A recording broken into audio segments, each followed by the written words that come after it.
হায়াতা লিয়াবলুয়াকুম আইয়ুকুম আহসানু আমালা। আল্লাহ পাক ঘোষণা করছেন যে তিনি সৃষ্টি করেছেন জীবন এবং মরণকে, যাতে তোমাদের পরীক্ষা হয়ে যায় যে তোমাদের মধ্যে কে বেশি উত্তম কর্ম করছে। মানে আমাদের মধ্যে কে বেশি ভালো কাজ করছে পৃথিবীতে এসে, এইটা যেন প্রকাশ পেয়ে যায়। এই জন্য আল্লাহ রাব্বুল আলামিন জীবন আর মরণকে সৃষ্টি করেছেন। বলেন সুবহানাল্লাহ। আল্লাহ রাব্বুল আলামিন জীবন আর মরণকে সৃষ্টি করলেন। জীবনের অর্থটা কি? জীবনের অর্থ শর্টে যদি বুঝেন তাহলে বুঝাই আপনাদের, জীবন বলা হয় মানে হায়াত, যেটা বলছি জীবন বলা হয়। রূহ এবং শরীরের মিলকে জীবন বলা হয়, আর রূহ এবং শরীরের অমিলকে মরণ বলা হয়, মৃত্যু। এই রূহ যখনই জীবন থেকে, যখনই শরীর থেকে বেরিয়ে যাবে, তখনই আপনি ভাববেন যে আমার মৃত্যু ঘটেছে। আজকে আমি আব্দুল আজিজ কথা বলছি, হাত নাড়াচ্ছি, চোখে দেখছি, আমার বিবেক কাজ করছে, সব কিছু ঠিক আছে। কারণ কি? আমার বডির সাথে আমার আত্মার কানেকশন আছে, তাই আমি জীবিত আছি। যখনই এই কানেকশনটা ভেঙে যাবে, আলাদা হয়ে যাবে, বিচ্ছিন্ন হয়ে যাবে, তখনই আর আমার হাত নড়াচড়া করবে না, আর আমার চোখ কাজ করবে না, আমার বিবেক কাজ করবে না। বুঝা গেল রূহ তথা আত্মা এবং শরীর এর মিলের অর্থ হচ্ছে জীবন, আর এরই বিচ্ছেদের নাম হচ্ছে মরণ। এটা বুঝতে কোনো অসুবিধা নাই। আল্লাহ রাব্বুল আলামিন বলছেন জীবন এবং মরণকে সৃষ্টি করেছেন এই জন্য যাতে তোমাদের পরীক্ষা হয়ে যায়। আল্লাহ কি জানেন না আমি ভালো কি খারাপ? এটা প্রশ্ন উঠে যে আল্লাহ রাব্বুল আলামিন যাতে প্রকাশ করে দেন, যাতে আমাদের পরীক্ষা নিয়ে নেন, এরকম কথা যেহেতু আসছে, তাহলে সেখানেই একটা কোশ্চেন উঠে আসছে যে তাহলে আল্লাহ কি জানেন না আমি ভালো কি মন্দ? এটা আল্লাহ অবশ্যই জানেন, এটা আমাদের বিশ্বাস। আল্লাহ রাব্বুল আলামিন জানেন আমি ভালো মানুষ কি মন্দ মানুষ, আমি নেককার কি গুনাহগার, পাপী কি তাপী। আল্লাহ পাক প্রত্যেকটা ব্যক্তির ক্ষেত্রে সব কিছুই জ্ঞান রাখেন, এতে কিঞ্চিত পরিমাণ কোনো আমাদের সন্দেহ নাই। তাহলে আবার আমাদের পরীক্ষার প্রশ্ন কি? পরীক্ষার উদ্দেশ্য হচ্ছে এটা যে মহান রব্বুল আলামিন যেমন নিজে জানেন আমি আব্দুল আজিজ ভালো না মন্দ, আমার এই বাবুজি ভালো না মন্দ, অমুক মাওলানা সাহেব ভালো না মন্দ, আল্লাহ পাক যেমন জানেন কাল হাসরের মাঠে এইরকমই মানুষের সামনে প্রকাশ করে দিতে চান যে এই ব্যক্তিটি নেকির কাজ করেছেন, তার জন্য এই এই ফ্যাসিলিটি আছে, এই ব্যক্তিটি বদি করেছেন, গুনাহ করেছে, এই ব্যক্তির জন্য এই এই শাস্তি রয়েছে। এটাই হচ্ছে ব্যাপার, যাতে আল্লাহ রাব্বুল আলামিন প্রকাশ করে দেন। এই জন্যই পরীক্ষার প্রয়োজন পড়েছে। এটা না যে আল্লাহ জানেন না, হিসাব নিকাশ করার পরে জানবেন, এমন কিছু ব্যাপার নাই। তো আল্লাহ রাব্বুল আলামিন জীবন এবং মরণকে সৃষ্টি করলেন যাতে আপনার আমার হিসাব হওয়ার পরে একটা পরীক্ষা হয়ে যায়। এই পরীক্ষাতে কতজন পাস করছে, কতজন ফেল হচ্ছে, কতজন কত নম্বরে পাস করছে, ও কিরকম কোয়ালিটি তার হচ্ছে, এই সমস্ত বিষয়গুলি সমস্ত মানুষের সামনে প্রকাশ করে দেওয়ার জন্য আল্লাহ পাক একটা ব্যবস্থা করে দিয়েছেন, যে ব্যবস্থাটাকে আল্লাহ রাব্বুল আলামিন বলছেন পরীক্ষা নেওয়া হবে, যেই দিনের নাম হবে হাসরের দিন। আমরা সবাই ইহকাল ত্যাগ করব, চলে যাব, তারপরে আল্লাহ রাব্বুল আলামিন আবার আমাদের উঠাবেন, নিজের দরবারে দাঁড় করাবেন।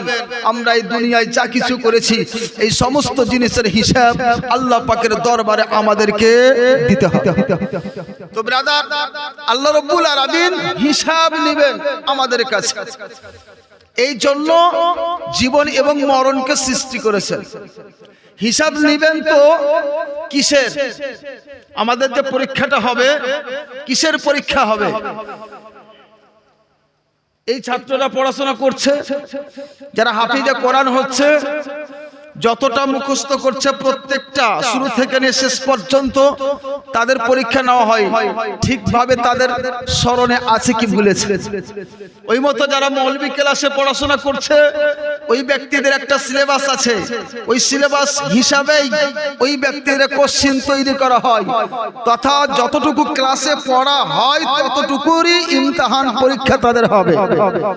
আমাদেরকে তো আল্লাহ পাক পড়াননি, পড়িয়েছেন আল্লাহ রাব্বুল আলামিন তো ডাইরেক্ট আমাদের পড়াননি, তাহলে আমাদের পরীক্ষাটা কি? আমাদের যে আল্লাহ রাব্বুল আলামিন জন্ম দিয়েছেন, এই জন্ম থেকেই সিলেবাস দিয়ে দিয়েছেন কি, যার নাম হচ্ছে একটা শরীয়ত, যার নাম একটা কি শরীয়ত। যেমন একটা সিলেবাস দেওয়া হচ্ছে এই থেকে এই পর্যন্ত একটা বাউন্ডারি আছে, ওই মতই আল্লাহ রাব্বুল আলামিন আমাদেরকে একটা শরীয়ত নামক বাউন্ডারি দিয়েছেন। এই শরীয়তের উপরে কতজন ব্যক্তি অটল থেকে কঠিনভাবে আমল করেছেন, আর কতজন ব্যক্তি আমল করেননি।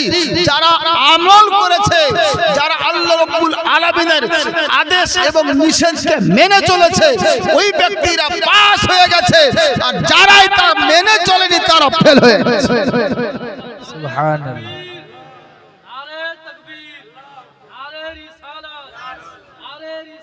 ইয়া রাসূলুল্লাহ জিন্দাবাদ। আল্লাহু ইয়া রাসূল। তো ব্রাদার বুঝতে হবে এখানে আল্লাহ রাব্বুল আলামিন আমাদের একটা সিলেবাস দিয়েছে যার নাম কি শরীয়ত, যার নাম কি শরীয়ত। শরীয়তটা কি জিনিস? আল্লাহর আদেশ এবং নিষেধ, দুটো জিনিস। শরীয়তের মধ্যে দুটো জিনিস আছে, কিছু জিনিসের আদেশ আছে আর কিছু জিনিসের নিষেধ আছে। এইটিকে যে ব্যক্তি ফলো করে চলতে পারবে, যে যত বেশি ফলো করবে ও অত বেশি আল্লাহর নৈকট্য লাভ করবে, তথা অত বেশি নম্বর সে ব্যক্তি পাবে। এবার আপনি দেখেন শরীয়তকে ফলো করতে হবে, তো শরীয়তটা কে দিয়েছে? আল্লাহ পাক দিয়েছেন। এই শরীয়তকে ফলো করতে গেলে এখানে দুটো জিনিস বোঝা যায়। দুটো জিনিস বলতে কি, এক তো শরীয়ত দিয়েছেন কে? আল্লাহ। তাহলে শরীয়ত যা বলছে ওই শরীয়ত হিসাবেই আপনাকে কাজ করতে হবে।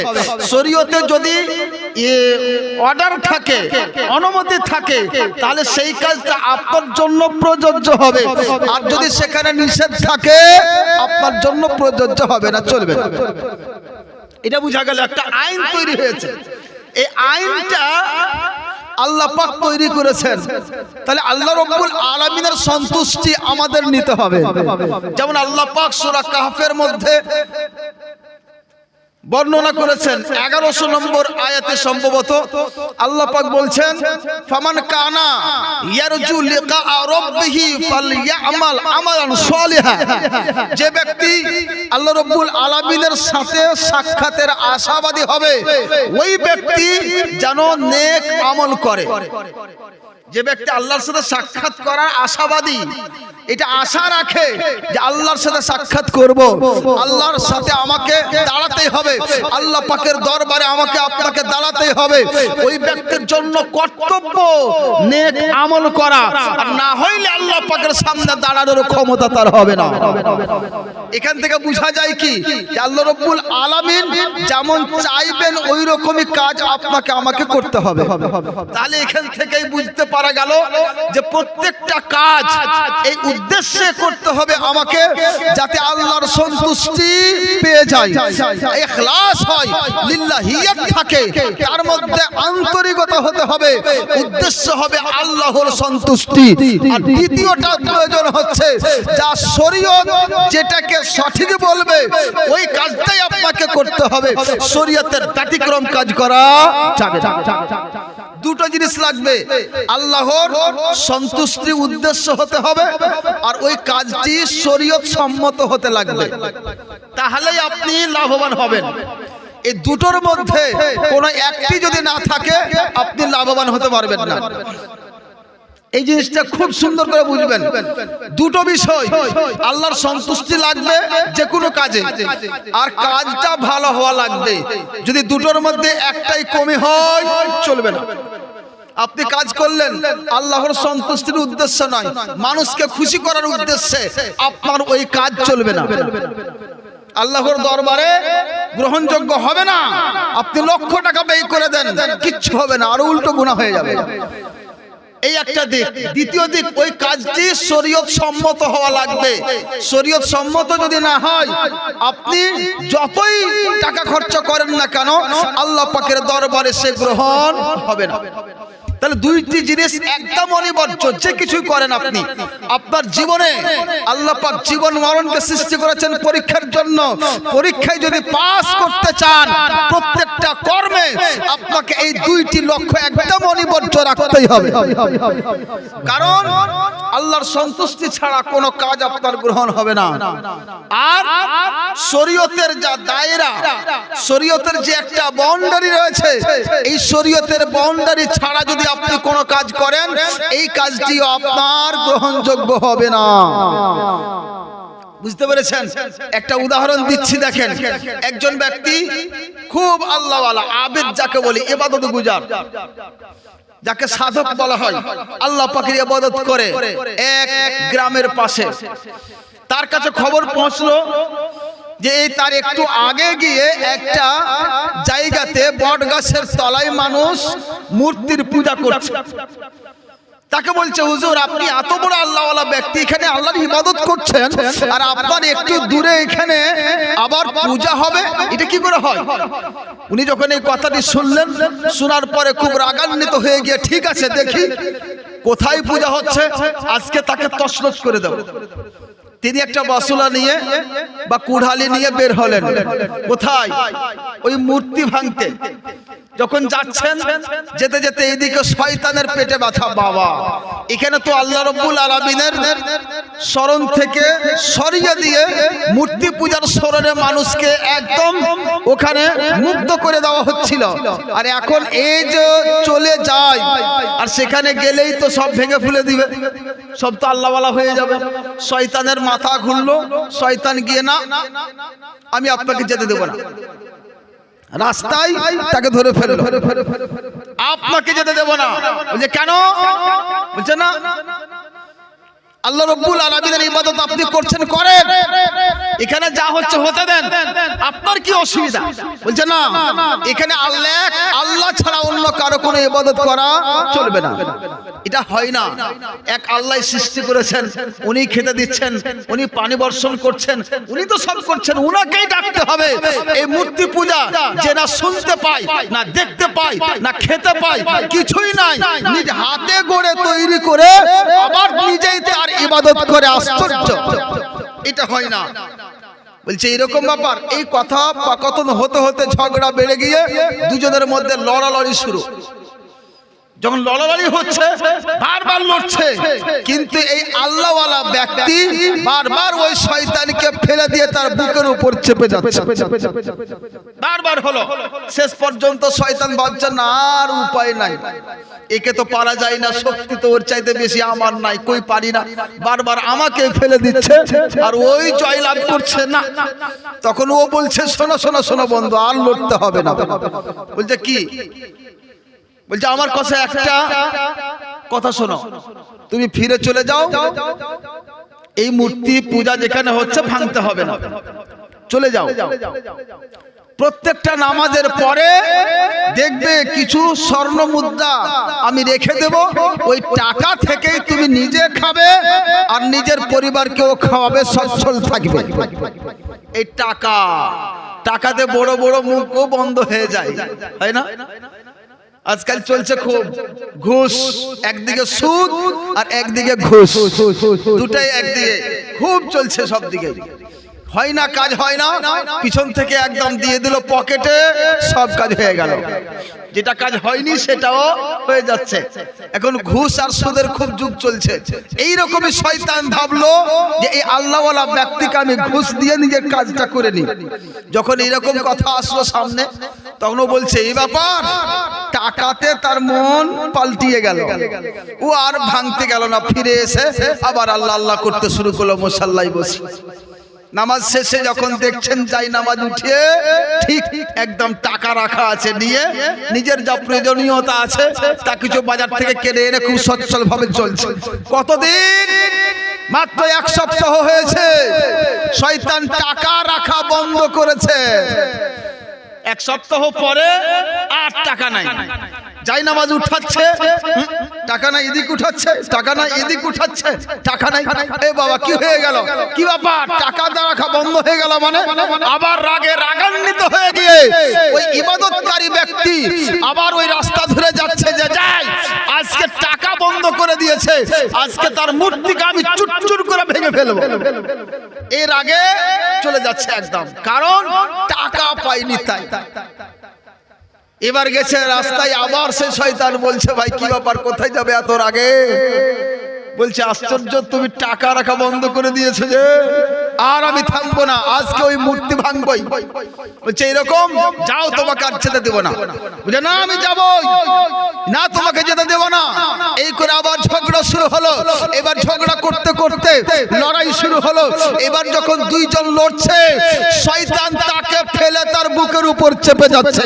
একবার নাই, দুইবার নাই, 3-4 বার করে লড়ে লড়ে যতবার লড়ালড়ি করলো প্রত্যেকবার ওই শয়তান তাকে ফেলে দিয়ে তার বুকের উপর চেপে গেল। শেষ পর্যন্ত বলছে আচ্ছা বলো তো তুমি, সেই দিন তোমাকে আমি বারবার ফেলেছিলাম, আমি তোমার বুকের উপর চেপেছিলাম, আজকে তুমি কি এমন করেছো যাতে তুমি আমাকে ফেলে দিচ্ছ? আমি তোমার কাছে জয়লাভ করতে পারছি না কেন? সে শয়তান বলছে শোনো, সেই দিন তুমি যাচ্ছিলে এক আল্লাহকে রাজি করার জন্য, আল্লাহর সন্তুষ্টির উদ্দেশ্যের জন্য, আর আজকে তুমি যাচ্ছ সেখানে এই জন্য যে টাকা পাওনি তার জন্য। আল্লাহর সন্তুষ্টির উদ্দেশ্যে তোমার এই কাজটা হয়নি, যার ফলে আজকে তুমি বারবার পরাজিত হচ্ছ আমার কাছে, বারবার আমার কাছে পরাজিত হচ্ছ। আল্লাহ পাকের যে একটা শক্তি থাকে, আল্লাহর দেওয়া সেই শক্তি তোমার কাছে আজকে আর নেই। কারণ সেই দিন ছিল তুমি আল্লাহকে রাজি করার জন্য ইখলাসের সহিত, লিল্লাহিয়াতের সহিত সেই দিন তুমি কাজ করছিলে। তাই আল্লাহ পাকের একটা দয়া তোমার উপর ছিল, যে দয়াটা আজকে তোমার উপর নাই। আজকে তুমি নিজের রাগে টাকা না পাওয়ার কারণে আজকে তুমি মূর্তি ভাঙতে যাচ্ছ। বুঝা গেল ব্রাদার? কাজটা ভালো কি আল্লাহর সন্তুষ্টিতে কাজ করছিল, তার জন্য ওই ব্যক্তি ওই সম্পূর্ণ শক্তি আল্লাহর পক্ষ থেকে পেয়েছিল, শয়তানকে হার মানিয়েছিল।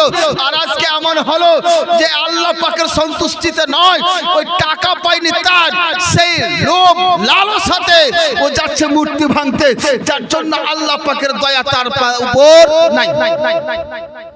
বুঝা গেল ব্রাদার? কাজটা ভালো ছিল, প্রথম দিন কাজ ভালো ছিল, মূর্তি ভাঙতে যাচ্ছে, আর নিয়ত ভালো ছিল, আল্লাহর উদ্দেশ্যে কাজ করতে যাচ্ছিল, তার জন্য আল্লাহর সহযোগিতা তার সাথে ছিল, তাই না? বুঝতে পারছেন তো আমার কথা? আর দ্বিতীয় দিন কাজটা তো ভালো, কাজটা ভালো করতে যাচ্ছিল, কিন্তু তার উদ্দেশ্যটা ভালো ছিল না, আল্লাহর সন্তুষ্টি তার ছিল না। এই টাকা পায়নি যার জন্য, এই টাকার লাভে, টাকার না পাওয়ার কারণে রাগ করে নিয়ে টাকার লোভে ওই ব্যক্তি যাচ্ছে মূর্তি ভাঙতে, এই জন্য তার কাজ আসলো না। এবার কি বুঝা গেল ব্রাদার? দুটি কাজ, কি দুটি লাগবে আপনাকে, আল্লাহর সন্তুষ্টিও লাগবে আর কাজটাও ভালো হওয়া লাগবে। যদি তার মধ্যে একটা কমি হয় চলবে না, একটা কমি হলেও চলবে না। কাজটা ভালো কিন্তু তার আল্লাহ পাকের সন্তুষ্টি তার মধ্যে ছিল না। দুটার মধ্যে যেটাই হোক, একটা কমি হলেই বিপদ। বুখারী শরীফের হাদিসে একটি হাদিস আছে, মনে পড়ে গেল একটা, আপনাদের আরো শুনিয়েই দিই। একবার সুবহানাল্লাহ বলুন তো। সুবহানাল্লাহ। আমার কথা বুঝতে পারছেন? অসুবিধা হচ্ছে কি? আপনাদের গ্রামে আমি কিন্তু প্রথম, আমার ওয়াজ হয়নি আপনাদের গ্রামে, এইদিকেও হয়েছে, এদিকেও হয়েছে, এদিকে হয়েছে, সব দিকে হয়েছে, এই জায়গাটাই বাকি ছিল। আলহামদুলিল্লাহ আপনাদের ভালোবাসা, বিশেষ করে আমার ভাগ্নে হযরত মাওলানা মুফতি শাহিদ রেজা সাহেব, উনার মোহাব্বতে টেনে এনেছে। তো হযরত যেটা বলছিলাম যে আল্লাহ রাসূল সাল্লাল্লাহু তাআলা আলাইহি ওয়াসাল্লাম বর্ণনা করছেন যে কিয়ামত দিবসে আল্লাহ রাব্বুল আলামিনের দরবারে, এদিকে দেখেন, কিয়ামত দিবসে আল্লাহ রাব্বুল আলামিনের দরবারে যখন হিসাব চালু হবে, ওই সময় আল্লাহ পাক একজন ব্যক্তিকে ডাকবেন, যে ব্যক্তি নিজের জান আল্লাহর রাস্তায় কুরবান করে দিয়েছেন। বলেন সুবহানাল্লাহ। সুবহানাল্লাহ। যে ব্যক্তি ধন সম্পদের কথা বলছি না, নিজের জীবন কুরবান করে দিয়েছেন, যার নাম হয় শহীদ। যাকে আমরা কি বলি? শহীদ। যে আল্লাহর রাস্তাতে শহীদ হয়, ওই ব্যক্তিকে কি বলা হয়? শহীদ, তাই না? বুঝেন তো?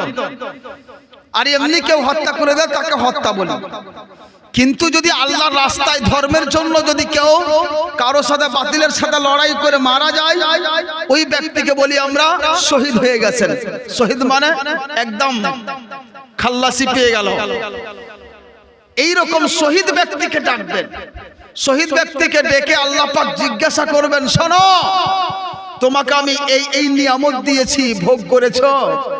ও বলবে, হ্যাঁ আল্লাহ, আমি তো করেছি, পেয়েছি। আচ্ছা বলো, তোমাকে এত নিয়ামত দিয়েছি, গাড়ি দিয়েছি, বাড়ি দিয়েছি, জমি দিয়েছি, থাকার ব্যবস্থা দিয়েছি, তোমার সর্ব শরীরকে এত সুন্দর বানিয়েছিলাম, এই সমস্ত জিনিসে আমার পক্ষ থেকে তোমার কাছে নিয়ামত।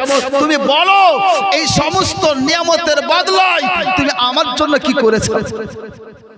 ওই ব্যক্তি বলবে, আল্লাহ, আমি তোমার রাস্তাতে সব সময় মেহনত করেছি, জিহাদ করেছি, আর এত পর্যন্ত তোমার ধর্মের জন্য, তোমার সন্তুষ্টির জন্য আমি নিজের জানকে কুরবান করে দিয়ে শহীদ হয়েছি। ও বলবে, আমি শহীদ হয়েছি। আল্লাহ রাব্বুল আলামিন বলবেন, তুমি মিথ্যুক। আল্লাহ বলবেন, তুমি মিথ্যুক। তুমি শহীদ এই জন্য হয়েছো, তুমি লড়াই এই জন্যই লড়েছো যাতে মানুষ তোমাকে খুব বাহাদুর বলে, যাতে মানুষ তোমাকে খুব বড় যোদ্ধার বলে, যাতে মানুষ তোমার প্রশংসা করে। যাও, ওই পৃথিবীর বুকে মানুষ তোমাকে বাহাদুর বলে দিয়েছে, ওই পৃথিবীর বুকে মানুষ তোমাকে শহীদ বলে দিয়েছে, ওই পৃথিবীর বুকে তোমার প্রশংসা হয়ে গেছে। আমার কাছে কোনো তোমার আর বদলা নেই। যাও, ফেরেশতাকে অর্ডার করা হবে, মুখের ভরে মুখ উপড়িয়ে তাকে জাহান্নামে নিক্ষেপ করে দেওয়া হবে। সুবহানাল্লাহ। নারে তাকবীর, নারে रिसालत, नारे हैदरी, मसलके आला हजरत, मसलके आला हजरत, उलमाए अहले सुन्नत, हजरत अल्लामा मुफ्ती अब्दुल अजीज साहिब किबला, हजरत अल्लामा मौलाना मुफ्ती अब्दुल अजीज साहिब किबला। তোমরা যেটা বলছিলাম যে আল্লাহ রাব্বুল আলামিনের অর্ডার হবে, ওই ব্যক্তিকে জাহান্নামে দিয়ে দেওয়া হবে। ও বলবে, আমি শহীদ হয়েছি।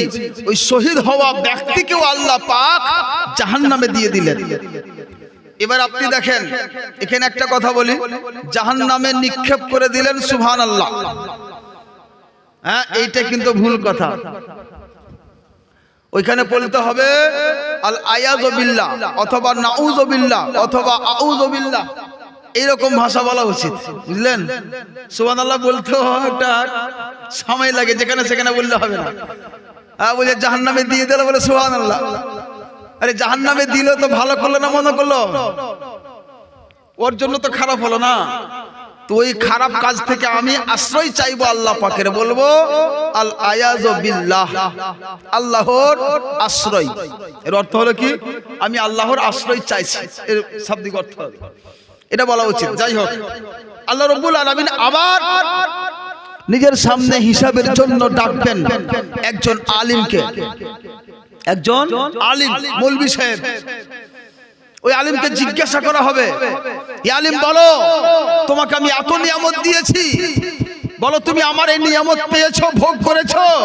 ওই আলেম বলবে হ্যাঁ আল্লাহ, আমি তোমার অমুক অমুক নিয়ামত পেয়েছি, অমুক অমুক নিয়ামত পেয়ে আমি ভোগও করেছি।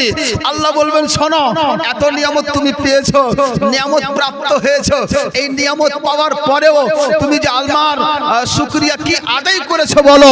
আল্লাহ পাকের দরবারে সেই ব্যক্তি বলবে তখন, আল্লাহ আমি তোমার সন্তুষ্টির জন্য পবিত্র কোরআন শিক্ষা অর্জন করেছি, এই পবিত্র কোরআন শিখে অপরকে শিখিয়েছি, আমি আলিম হয়েছি, আমি ইলম অর্জন করেছি, অপরকে শিক্ষা দিয়েছি, আর এই শিক্ষা অর্জন করতে করতেই আমি নিজের জীবন পর্যন্ত শেষ করে দিয়েছি। আল্লাহ রাব্বুল আলামিন বলবেন তুমি মিথ্যুক, তুমি মিথ্যুক, তুমি শিক্ষা অর্জন এই জন্য করেছিলে যাতে মানুষ তোমাকে আলেম বলে, তুমি কোরআন এই জন্য তেলাওয়াত করেছিলে যাতে মানুষ তোমাকে কারি বলে, তুমি শিক্ষা এই জন্য অর্জন করেছিলে যাতে মানুষ তোমাকে মুফতি বলে। যাও, তোমাকে ওই পৃথিবীর বুকে আলিম বলে দেওয়া হয়েছে, কারি বলে দেওয়া হয়েছে, তোমার প্রশংসা হয়ে গেছে, আমার কাছে আর তোমার কোনো বদলা নাই। ফেরেশতাদের বলা হবে যাও, তাকে মুখের ভরে টেনে জাহান্নামে নিক্ষেপ করে দাও।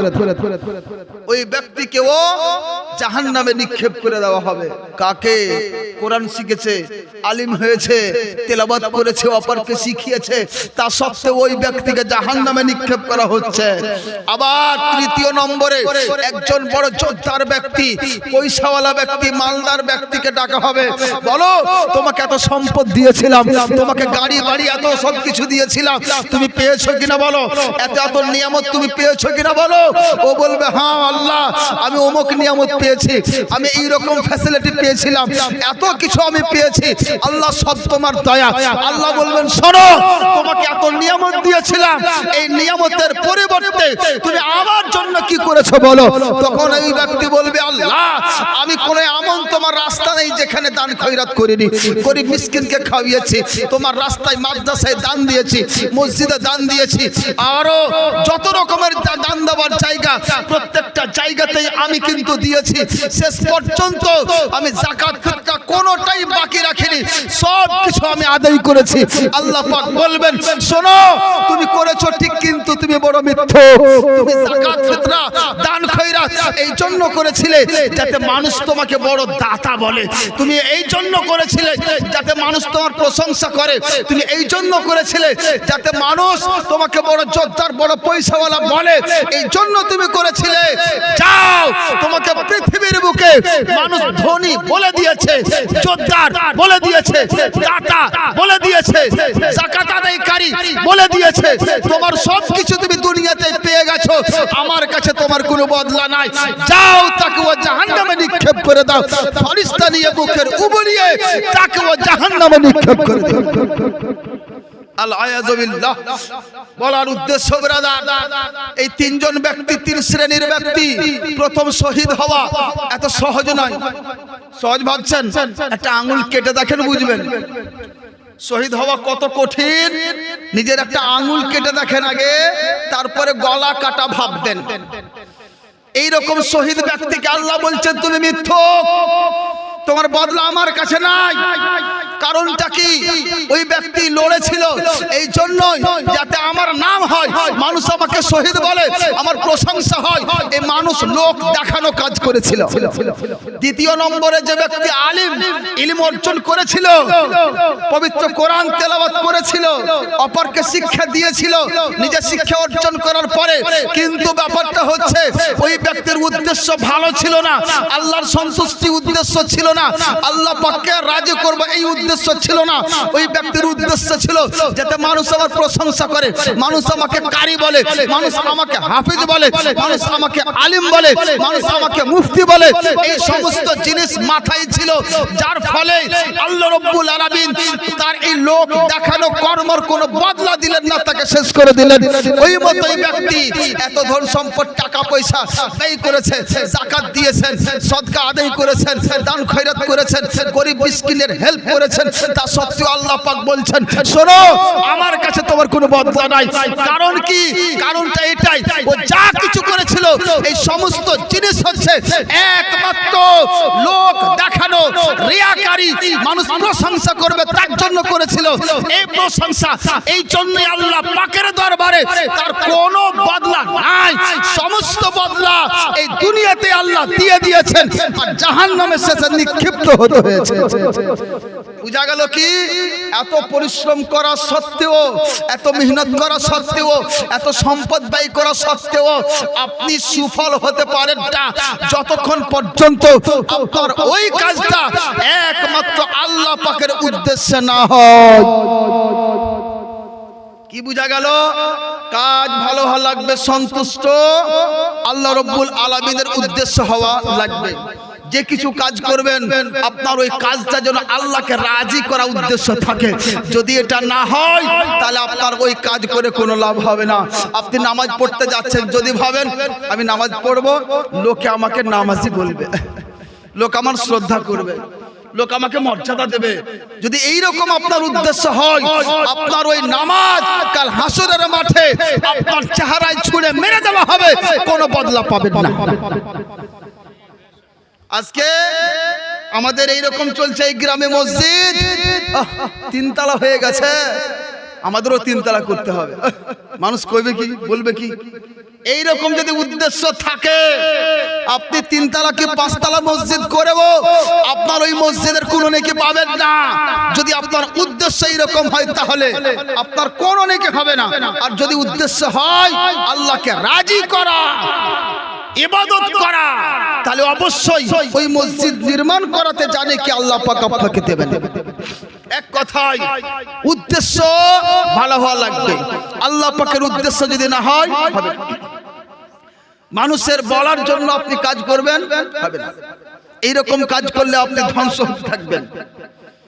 খরচা হয়ে যাবে, মেহনত হয়ে যাবে, সব হবে, কিন্তু তার বদলা পাবেন না।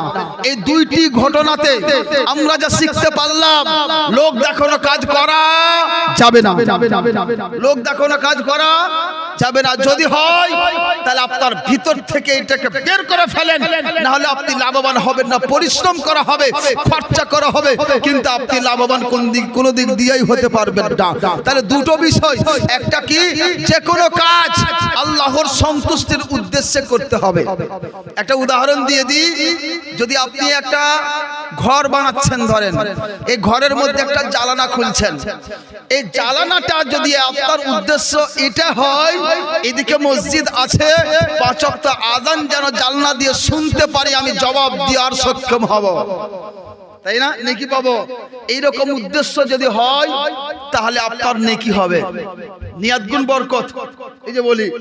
আর যদি বলে যে না এই রাস্তা দিয়ে যাবে, পোকামাকড় দেখবো, যেই সেই, তাহলে তো আপনার সব গেল, সব বরবাদ। জানালা ছাড়াটাও আপনার গুনাহ হয়ে যাবে, তখন লাভ হবে না। এক কথায় নিয়াত ঠিক রাখতে হবে, ইখলাস ভিতরে ঠিক রাখতে হবে, আন্তরিকতা রাখতে হবে। আন্তরিকতা কি? আল্লাহ পাকের সন্তুষ্টি, তাহলে ওই কাজটা ভালো। বুঝলাম, আমরা যে কোনো কাজ করব, ওই কাজে একটা জিনিস লাগবে কি? আল্লাহর সন্তুষ্টি। আর দ্বিতীয় জিনিস লাগবে কি? শরীয়তের আন্ডারে, শরীয়ত সম্মত হওয়া লাগবে। আল্লাহ পাকের সন্তুষ্টি, আর দ্বিতীয় জিনিস কি? শরীয়ত সম্মত লাগবে। শরীয়ত সম্মত যদি আপনার কাজ না হয় তাহলে আপনি এটা পাবেন না।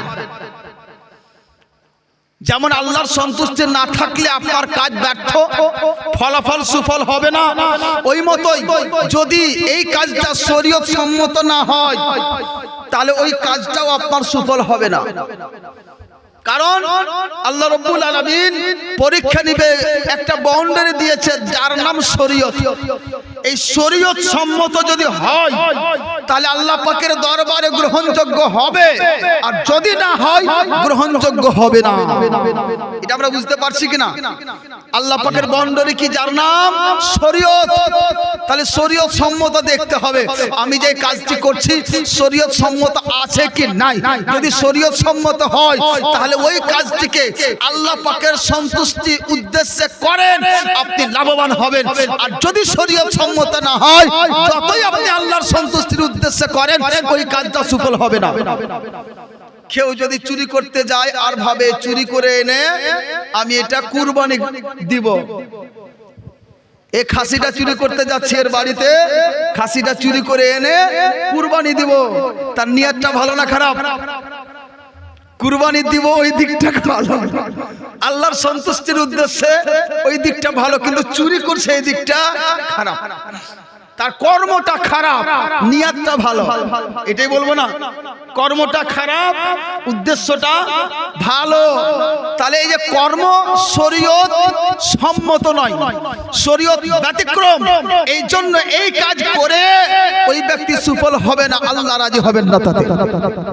তাহলে কি আপনাকে দুই দিকটাই ঠিক রাখতে হবে, যেমন শরীয়ত সম্মত হওয়া লাগবে কাজটা, ওই রকমই আল্লাহর সন্তুষ্টির উদ্দেশ্যে করা লাগবে, তবে হবে।